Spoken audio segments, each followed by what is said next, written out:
Good morning बच्चों।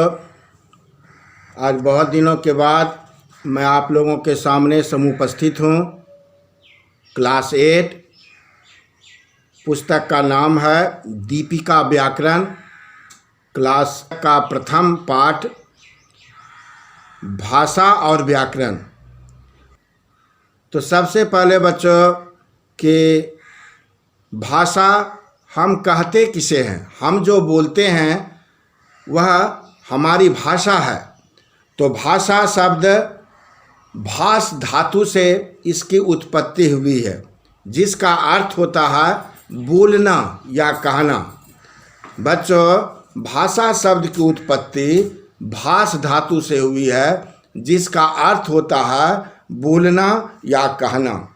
इस प्रकार हम यह कह सकते हैं कि भाषा वह साधन है जिसके द्वारा मनुष्य अपने मन के भावों और विचारों को अभिव्यक्त करता है, उसे ही हम भाषा कहते हैं। हम जो बोलते हैं अपने मन के भाव को जो हम स्पष्टीकरण किए, वही भाषा हुआ। अब भाषा के मुख्यतः दो रूप होते हैं, एक मौखिक, दूसरा लिखित। एक तरह से हम अपने और मन के भावों को अभिव्यक्त करते हैं, वह है सांकेतिक भाषा। तो इस प्रकार भाषा के रूप हो गए 3, मौखिक, दूसरा लिखित और तीसरा सांकेतिक। मौखिक भाषा बच्चों, जिस भाषा के द्वारा हम बोलकर अपने विचारों को अभिव्यक्त करते हैं, वह मौखिक भाषा हुआ। जैसे भाषण देना, या हम जो आपको पढ़ा रहे हैं, यह भी जो है यह मौखिक भाषा के द्वारा हुआ। हम अपना बोल करके बच्चों को समझा रहे हैं। कोई लीडर अपने भाषण, अपने दिल के उद्गार को अभिव्यक्त कर रहे हैं, वह हुआ हमारा मौखिक भाषा। दूसरे नंबर पर भाषा में लिखित होता है। जब हम अपने मन के विचारों को लिखकर अभिव्यक्त करते हैं, तो वह हुआ लिखित भाषा। लिखित भाषा जैसे पत्र लिखते हैं हम, वह लिखित भाषा का उदाहरण हो गया। और तीसरा भाषा जो मैंने आपको कहा था, वह है सांकेतिक भाषा। यानी जब भाव संकेतों के माध्यम से अभिव्यक्त किए जाते हैं, तो वह सांकेतिक भाषा कहलाता है। जैसे किसी व्यक्ति ने पूछा, क्या आप पानी पिएंगे? तो मैंने अपना सर हिला दिया और नकारात्मक सूचना दिया कि नहीं। सिर्फ सर हिलाने से, वह संकेत से ही वह समझ गया कि पानी इन्हें नहीं पीना है, राइट। तो यह हुआ सांकेतिक भाषा। जब संकेतों के माध्यम से हम अपने भावों को अभिव्यक्त करते हैं, तो वह सांकेतिक भाषा हो गया। बच्चों, तो आप लोगों ने जाना कि भाषा के 3 भेद हो गए। एक पहला हुआ मौखिक भाषा, दूसरा हुआ लिखित भाषा और तीसरा हुआ सांकेतिक भाषा। बच्चों, अब हम आप लोगों के सामने यह बताएंगे कि बोली क्या है। बच्चों, जिन स्थानीय बोलियों का प्रयोग जनता अपने समूह या घरों में करती है, उसे हम बोली कहते हैं। मातृभाषा क्या है बच्चों? तो भाषा का वह रूप जिसे बच्चा सबसे पहले अपने परिवार में रहकर सीखता है, वह मातृभाषा कहलाता है। यानी उसे हम मातृभाषा कहते हैं। दूसरा है राष्ट्रभाषा। राष्ट्रभाषा की दर्जा किस भाषा को मिली है? तो बच्चों, 14 सितंबर 1949 को स्वतंत्र भारत की संविधान सभा ने हिंदी को राष्ट्रभाषा घोषित किया। इसलिए 14 सितंबर को हम हिंदी दिवस भी मनाते हैं। और यह अनुच्छेद 343 के अनुसार हिंदी को राष्ट्रभाषा का दर्जा दिया गया है।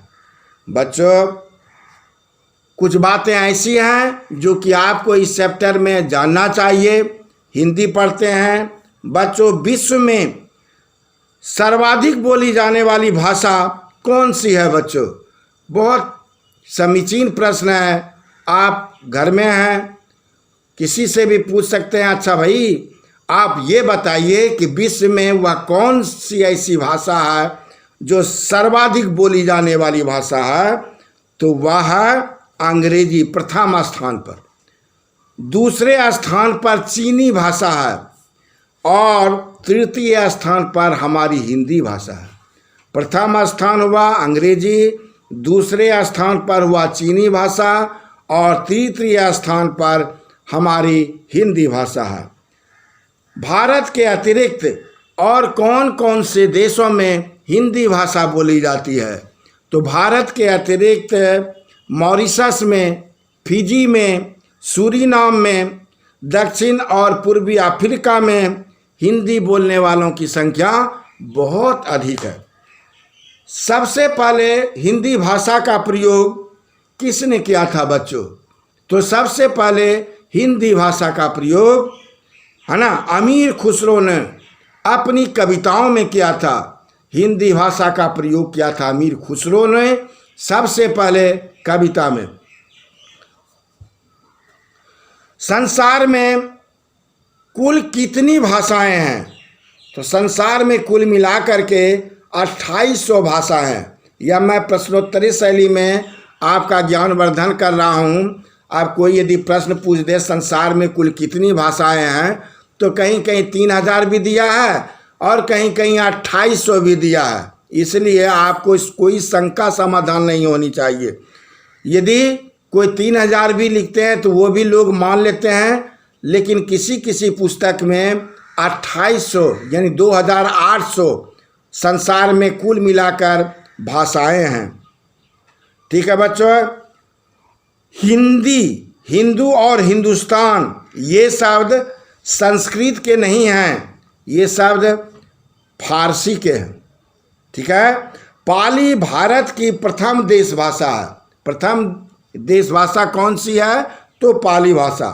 पाली भाषा में ही भगवान बुद्ध ने यह जनसाधारण को उपदेश दिया था। पाली भाषा में भगवान बुद्ध ने उपदेश दिया था। भारत में लगभग 600 से भी अधिक बोलियां बोली जाती हैं। संस्कृत को आर्य भाषा या देव भाषा भी हम कहते हैं।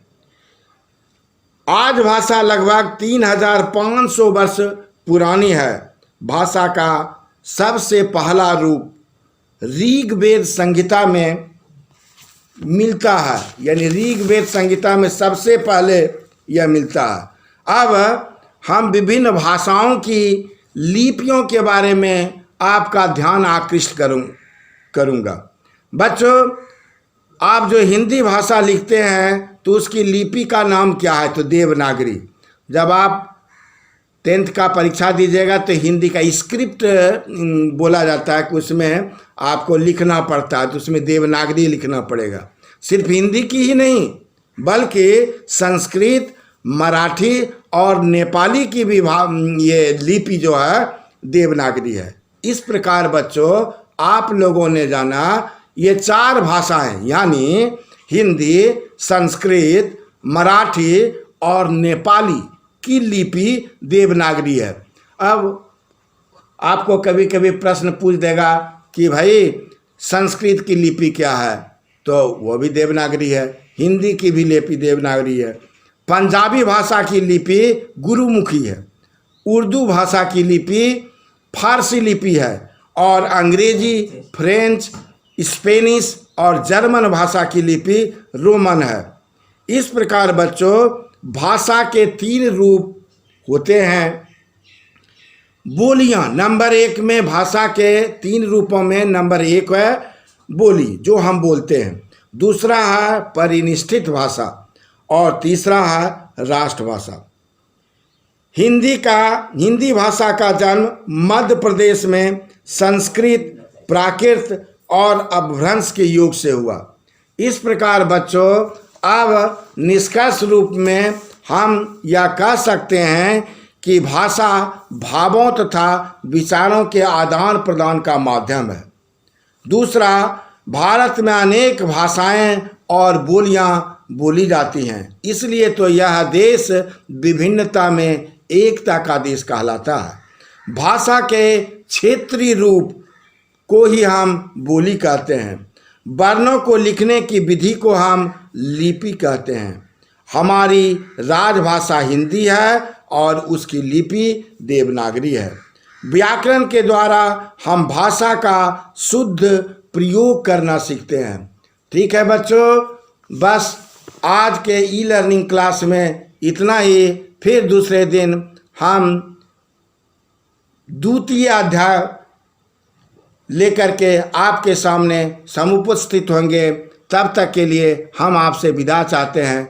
धन्यवाद बच्चों।